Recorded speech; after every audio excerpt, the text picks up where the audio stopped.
हाँ जी दोस्तों, अनप्लस लन पर आपका मैं दिल से स्वागत करता हूँ। अगर इस चैनल पे पहली बार जुड़े हो तो प्लीज़ इस चैनल को सब्सक्राइब कर लीजिए और नीचे दिए गए बेल आइकन को हिट कर लीजिए जाके आपको वीडियो समय पे मिलते रहें। तो इस वीडियो में मैं 2-3 टॉपिक के बारे में बात करूँगा।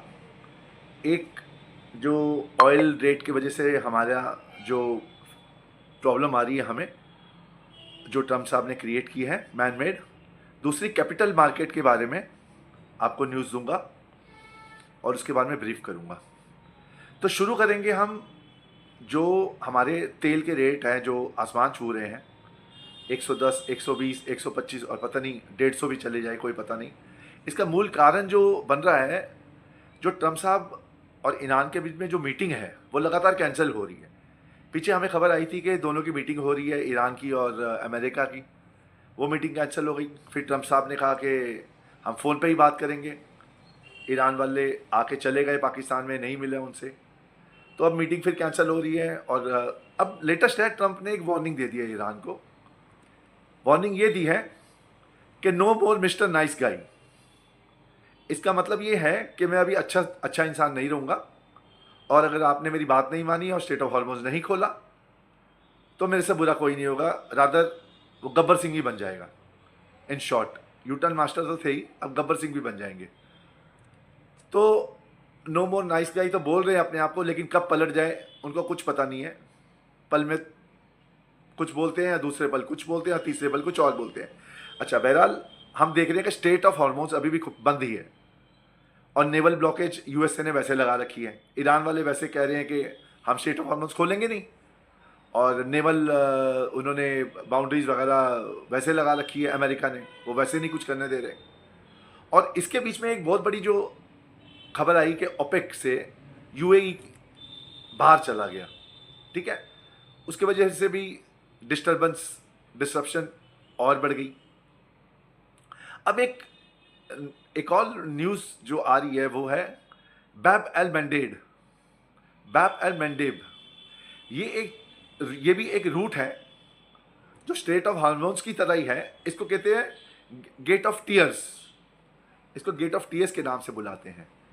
तो Iran renews threat to second vital shipping lane as Trump wants Tehran to get smart soon.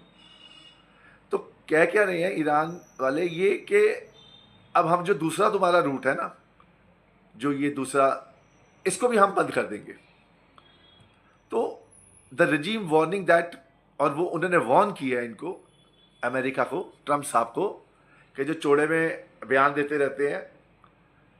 The रजीम warning that if the US countries intercepting its ships, जो मतलब यूएस के जो आर्मी है, जो नेवल है, वो जहाज को रोक रहे हैं ईरान के, अगर ना रुके ये तो हौती एलाइज है जो यमन में, to disturb the Bab el Mandeb Strait, another vital choke point for Middle Eastern energy supply. इसका कहने का मतलब ये है कि अगर यूएसए के ट्रम्प साहब अगर अपने बड़ी बड़ी बोल से और धमकियों से बाज नहीं आए, तो अब बैब एल मैंडेब है, इसको भी हम बंद कर देंगे।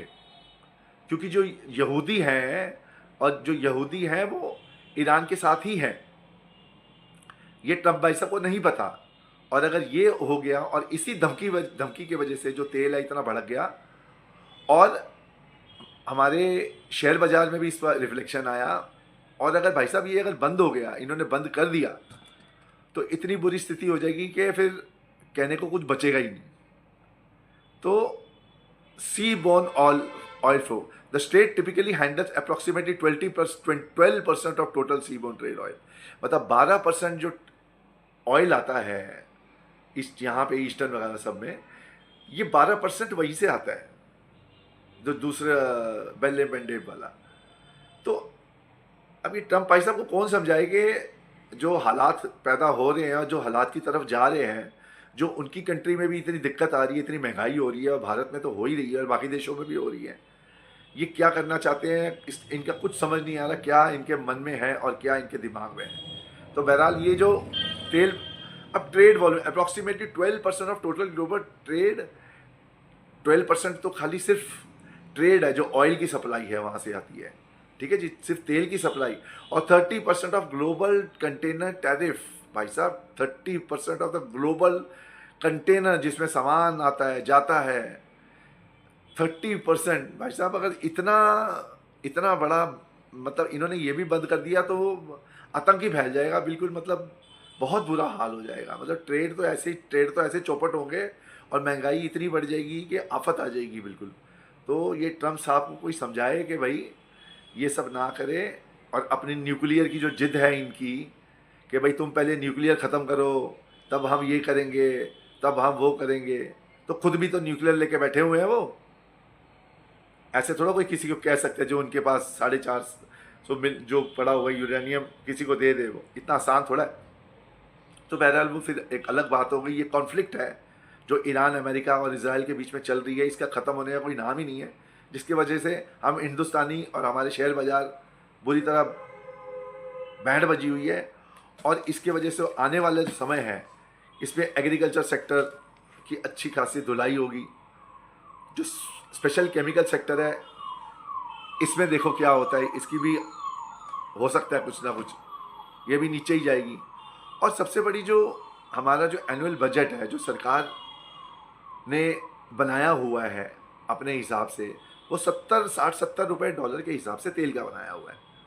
अब ये हो जाएगा 90, तो उस हिसाब से सरकार को भी कुछ करना पड़ेगा कि भाई 90 रुपये के हिसाब से जो फिजिकल डेफिसिट है इंडिया का, थोड़ा बहुत इसमें भी जाके इसको भी देखें। और करेंसी का तो बुरा हाल हुआ ही पड़ा है। और तकरीबन $15 बिलियन FIIs ऑलरेडी निकाल चुके हैं मार्केट से हमारे, $50 बिलियन। और FDI का तो पता ही नहीं FDI है कहाँ, कौन सी दुनिया में सोया हुआ है। इंडिया में आके राजी नहीं है। इतनी आबादी इंडिया में, कहते थे इंडिया में वो है, ये है, फलाना है, ढीपना है। FDI का तो नामो निशान ही नहीं, बस पैसे बाहर ही निकली जा रही है। खैर बहरहाल ये भी एक इशू चल रही है जो चल रही है। अब ग्लोबल एनर्जी की जो क्राइसिस है, अब इससे अब जो स्विस कैनाल लिंक है it serves as a southern entrance to the Red Sea, मतलब रेड सी से ये सारा कनेक्टेड है। मतलब रेड सी जो है वो बेल डे एम्बेड जो है ये उससे भी कनेक्टेड है।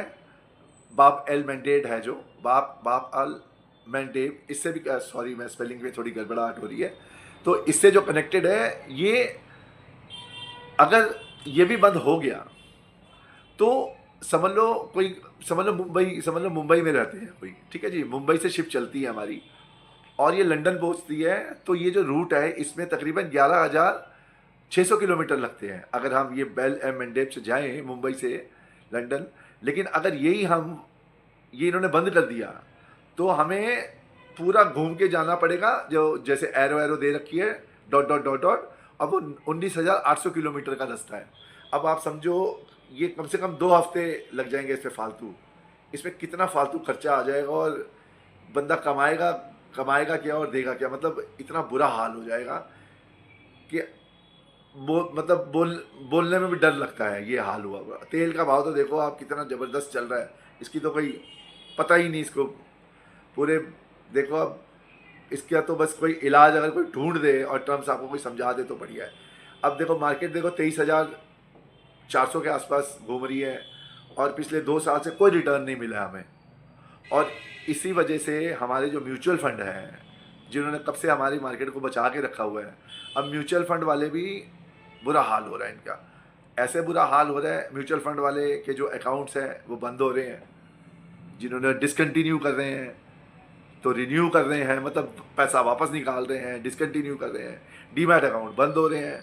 एम्फी का डेटा आया हुआ है कि volatile market push SIP stoppage ratio above 100% for the first time in 11 year. मतलब 11 साल में SIP स्टॉपेज रेशियो 100% से ऊपर है। अब ये 100% का मतलब आप पूछोगे मेरे से, जब मार्केट में बंद करने वाले ज़्यादा हो जाते हैं और शुरू करने वाले SIP कम हो जाते हैं तो ये हो जाता है।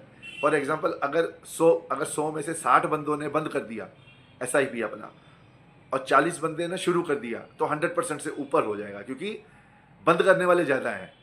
60 बंद करने वाले या 40 खोलने वाले हैं, ठीक है जी। तो जैसे इसमें लिखा, इसमें आपको मैं बताता हूँ, ओवर 53 लाख SIP अकाउंट्स वर क्लोज्ड और मैच्योर्ड। मतलब 53 लाख SIP अकाउंट्स वर क्लोज और मैच्योर्ड तो कुछ है नहीं, पहले ही पैसा निकाल लिया लोगों ने मार्केट के डर के, मार्केट की हालात देख के कि मार्केट एक्सीडिंग न्यू एडिशंस। इसका मतलब यही है 60 बंदों ने निकाल लिया और 40 बंदों ने शुरू किया, तो इसका तात्पर्य यही हुआ कि 100% से ऊपर हो गया।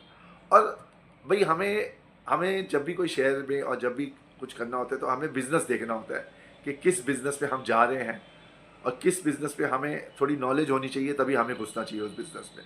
नहीं तो बेकार में घुसना नहीं चाहिए, क्योंकि पता है नहीं हमें कहाँ जा रहे हैं हम। और फिर हम हमेशा लोगों से रेट ही पूछते रहेंगे कि हम बेचे या बेचे, कब बेचे कब बेचे।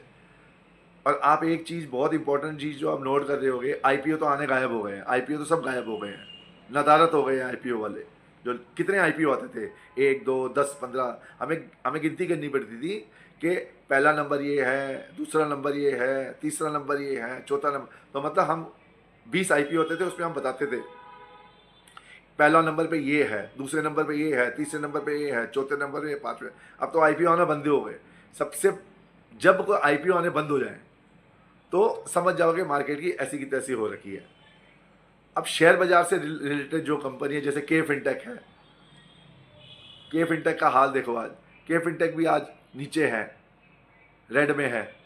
और फिर दूसरा 740 रुपये है, 20 रुपये नीचे है, वो भी 2.5-3% के आसपास नीचे। ठीक है जी। और फिर आप कैम्स देख लो, कैम का भी यही हाल है। कैम है सर अपना 740 रुपये का।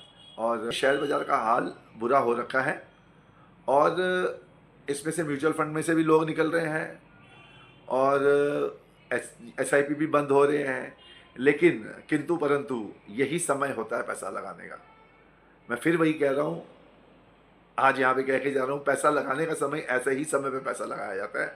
जो वॉरेन बफेट साहब ने जो कहा है, जब सब डर जाते हैं ना, तब लोगों को पैसा लगाना चाहिए। और जब सब भीड़ बन जाती है ना, तो पैसा लोगों को निकाल लेना चाहिए। ये पहले भी मैंने वीडियो में आपको बताया हुआ है। तो यही इन्फॉर्मेशन आपको देनी थी।